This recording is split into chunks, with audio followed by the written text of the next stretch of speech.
Hey everybody. Today we're going to look at one of the most important fundamental building blocks in any sort of DSP application, and even beyond DSP applications, just something that is really freaking useful no matter what you're trying to build. And that is a counter. So being able to have an event happen and count how many times that event has happened is extremely useful for plenty of things like incrementing through an array. If you're trying to navigate a menu, you want to keep track of like the position in the menu that you're in, so you know what to display. And in building synthesizer modules and things like this, it's the same way, right? So we'll actually see how to use a counter eventually to build a oscillator from scratch. So this is the setup we have right here. I just have a simple button and a numeric readout. Then if we go in here, I have two little modules that are going to be crucially important to us. Well, these are the read and write modules. Okay, so what do? This is interesting because if we're making a counter, we want to be able to actually have a value in memory that we can reference and increment, right? So we are going to need some sort of memory to start off with. And with this in mind, this is how we can store and mess with memory in Reaktor. So as it stands right now, these two modules are referencing two different variables in memory, both initialized to 0. So this is like float A equals 0. This is like float B equals 0. They're probably not using that as the indices, or they probably aren't using those names, but you get what I mean, right? And actually what happens is if we make a connection here, so this OBC connection is what they're called. Now we say, hey, instead of each module referencing their own position in memory, now these are referencing the same memory location. Okay, so we can read and write to the same area. Let's play around with this. Well, what we can see is that if we read out, so what we'll do is we'll connect the button to the clock input of the read module, and we'll send whatever's in memory out. So what happens when you hit the clock, just looking at the information here, an event arriving will trigger a read operation. So if I hit this button, it triggers a read operation. And this thing is just storing a 0 in memory, so we get a 0. But if I get a constant, boom. So I have a 1, and this is in memory right now. If I hit the button, it reads out the 1 that was in memory. And this is storing floats, so we can maybe do something like negative 2.73. I hit the button, boom, and it outputs that from memory. And this is already pretty useful, right? So if I need to store just a value in memory, I can access that whenever I want, right? And also, if I need to store just one thing in memory, boom, I've done it. This is pretty basic as it stands. So the next thing we'll do is see how to actually start incrementing this thing. Hey guys, so I've brought in this little addition module, right? So x plus a. So what this does is it has a signal input, and if you change the value in the bottom input, it doesn't send an event out. You don't need to know why this is useful yet. So if you don't know, don't worry about it. But what we're going to do, or what we want to do, is let's imagine that we have a 0 in memory right now. Okay, we have one memory location, and it's storing a 0, and we want to increment it, right? So what do? Well, we read the 0, and then we add 1 to it, for instance, and then we store that new value into memory, into the same memory location, as a matter of fact. So 0, we add 1 to it and store that new value into memory. And then let's say that I want to increment again. So now, since a 1 is in memory, I read that, add 1 to it, store the new value, right? And so now I would store a 2. So this is precisely what we're going to do. So let's change this constant to 1, and let's connect it here instead. So this is the configuration we have.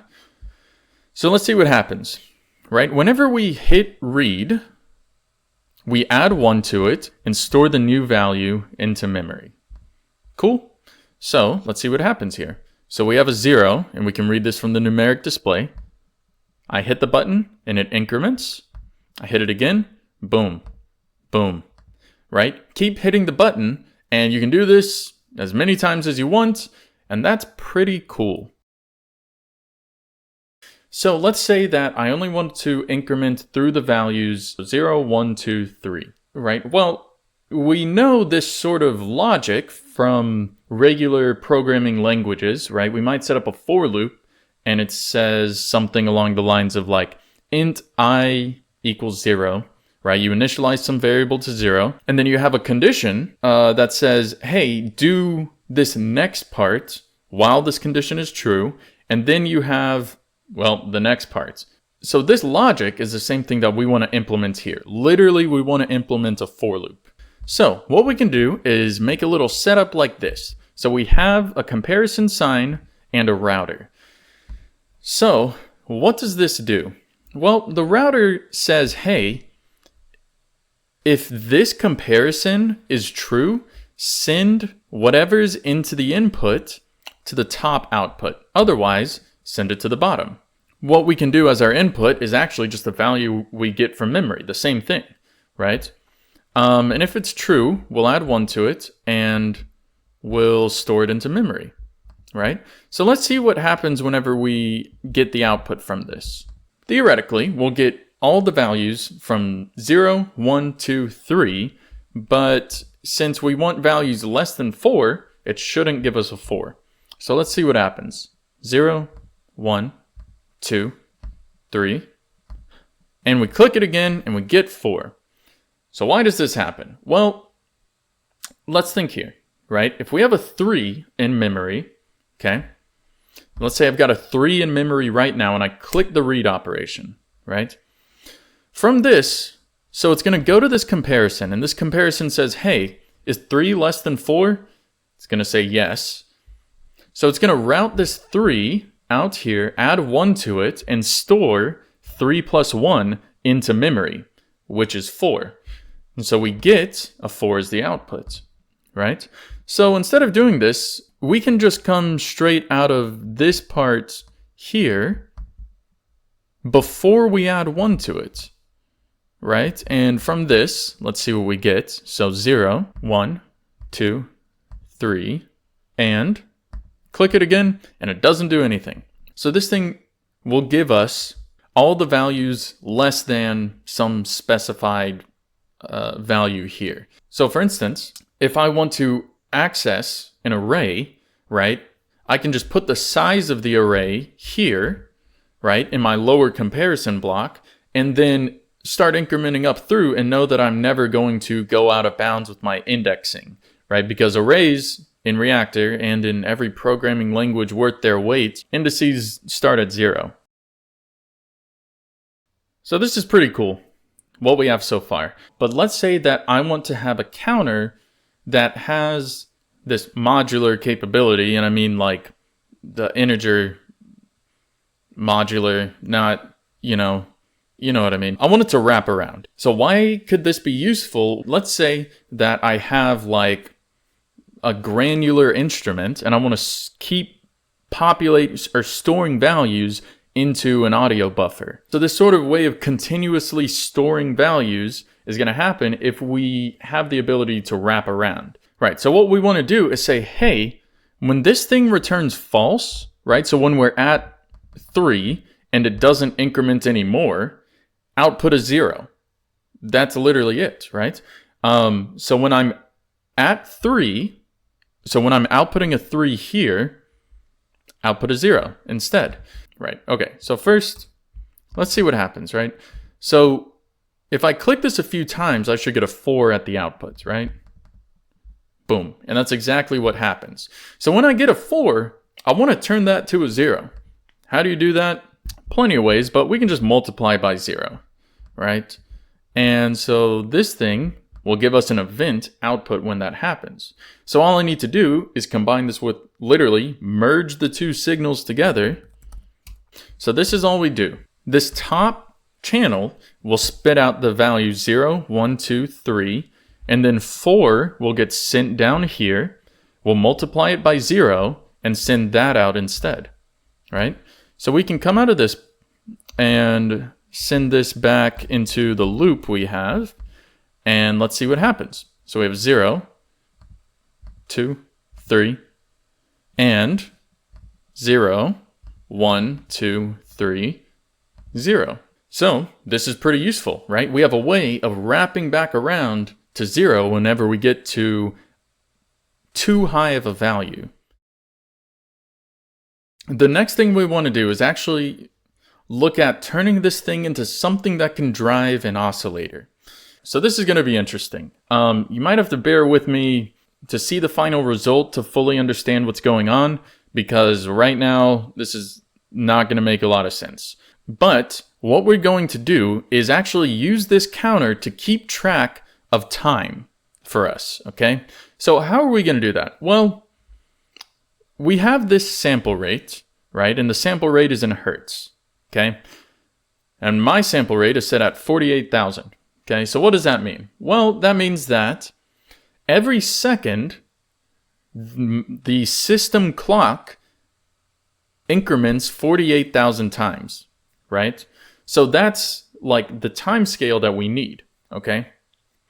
So at each time scale, I want to increment this clock, okay? So how do I do that? Well, what we can do is remove the button and instead pick up a standard distribution bus, the sample rate clock. So if I do this, well, this thing is stuck at 3 right now, that's okay.